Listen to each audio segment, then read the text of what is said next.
This is another very sunshine-filled afternoon, and in this video, I'm looking to educate. I'm looking to steer my efforts, my energy, my focus on a very menacing situation, very menacing condition that has greatly affected our society in ways that are immeasurable. And this situation orbits around sleeplessness, sleep deprivation, or sleep insufficiency. So in this video, I've got a well laid out framework on how to combat, confront, and ultimately prevail over this particular menace. Some of the ways I was able to come up with are ways that will leave you surprised and above all bewildered, because these are very traditional ways, ways that were used millions of years ago. And I've got some of these great techniques in my nighttime routine. They've been very effective, and that's the reason as to why I have permanently adopted them. Alongside that are modern day medicine and modern day pre-bedtime practices or habits. These are ways that most people have embraced, ways that have been prepositioned by the modern day way of thinking, and these are very effective ways, very efficient ways. So I'll discuss those ways at length at the very end of this video. So keep at it, stay tuned, watch this video to the very end. So let's look at some of the signs and symptoms that a sleep deprived individual will manifest. So some of these presentations squarely impact the brain in the sense that these individuals will not be able to process information right. Secondly, these individuals might have memory issues. They might be very forgetful. Thirdly, these individuals might fail to regulate their emotions. In some instances, they might get stricken by emotional meltdowns.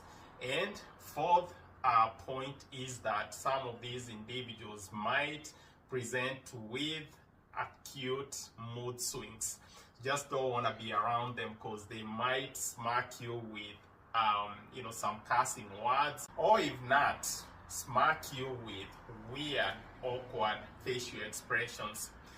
So moving on, let's look at some of the remedies, some of the lifestyle adjustments that you can get yourself attuned to be able to get out of this very pickle.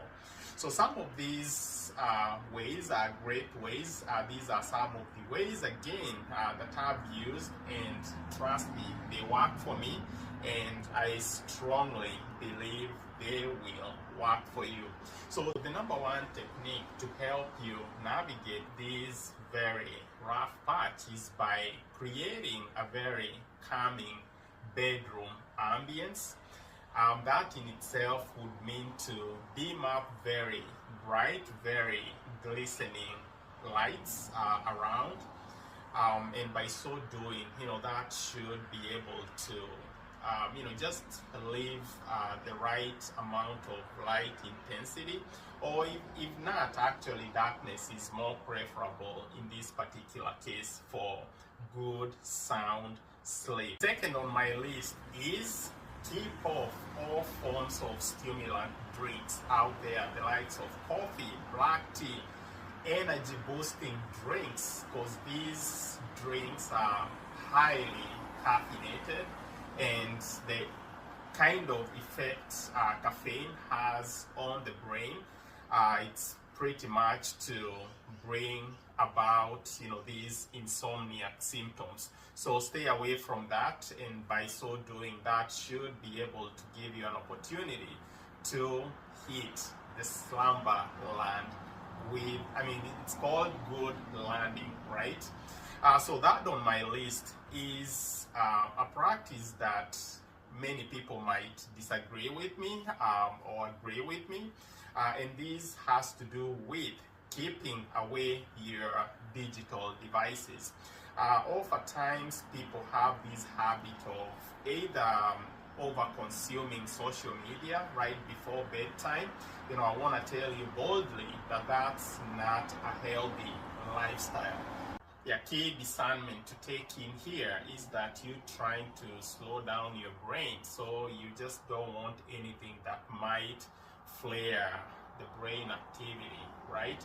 So by so doing, keep off these gadgets, and in itself, find other ways of how to corral your brain into sleep. I could be reading a novel, reading an article, or anything along those lines. Next in line is being able to draft down a regular bedtime routine. So I would like to share a personal statement as far as my bedtime routine. I mean, you can call me a chicken, but trust me, I have a set time when I, get to hit my bed. And my hours are between 11 p.m. and 12:30. I mean, whether, it's a few minutes earlier than that or a few minutes, after, I mean, the outcome is almost unnoticeable, but these set timings have greatly and effectively worked for me. Secondly, being able to attire up or being able to clothe up with comfortable pajamas or comfortable clothing, that can help you out a great deal. Because, if you're looking to inject, comfort and be able to massage your brain into inactivity, you might want to have all these bits and pieces tweaked right around you. So I don't wish to protract out that point, so moving on. So lastly, for those that love taking afternoon naps, try and avoid taking these daytime naps. But if inevitable, make sure you shorten up these nap times to a max of at least about 30 minutes.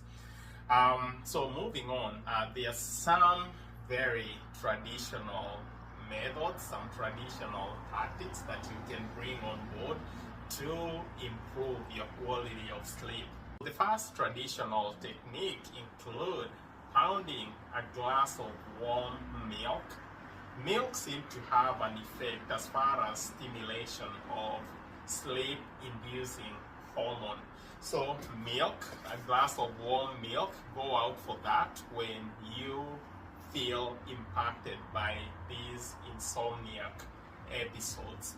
Secondly, the next traditional product in mind is cherry juice. Very effective as far as confronting insomniac episodes.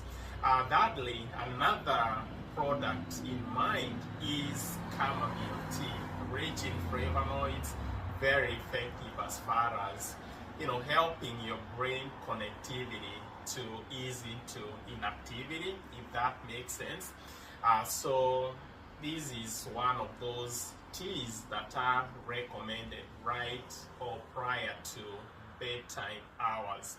As I culminate this video, there is a wide array of medications that a physician can requisition for a sleep-troubled patient. And some of these medications fall under different classes. So in this particular video, for the sake of the length, I'll only mention two classes. So the first class is benzos or benzodiazepine. And the medications that fall under this particular class are very potent medications. And for that reason, you need a solid prescription to be able to lay your hands on these sleep aids.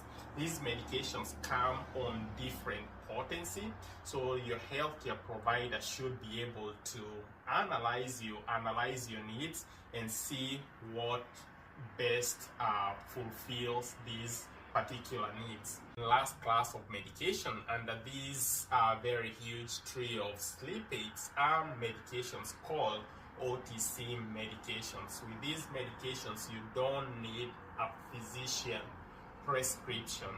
But it's always good to run that idea by your primary care physician, see where their head is at as far as usage of these medications, especially if you're taking other medications parallel to this particular medication. So one of the medications that I have in mind, a very typical medication on our shelves, is melatonin. It's a very great, very efficacious medication when it comes to aiding the production of melatonin hormone, a sleep-inducing hormone. So this is one of those medications that most physicians will point out for mild cases of insomnia. So this marks the end of this video. Thank you so much, guys, for watching. I hope I'm a benefit to somebody out there. Thank you.